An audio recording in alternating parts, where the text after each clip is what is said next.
Hozirgi kundagi yuqori nafas yo'llarini davolashda eng zamonaviy usullardan biri bu ingalyatsion terapiya hisoblanadi. Bunda biz asosan spacerlar, ingalyatorlar hamda mesh nebulizerlardan foydalanyapmiz.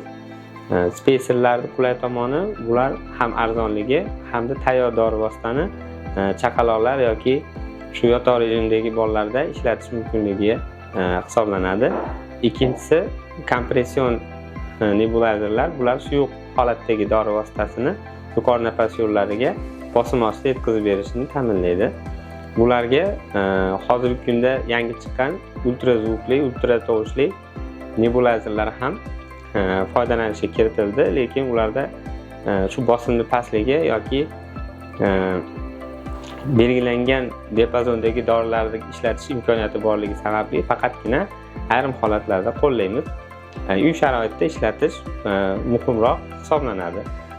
Uchinchisi bu mesh nebulizerlar, ya'ni yuqori nafas yo'llariga bosim ostida dorini haydashi hamda burun bo'shliqlariga, gamir bo'shliqlariga dorini yetkazib berish imkoniyati mavjudligi bilan o'zini ustunligini saqlab qoladi.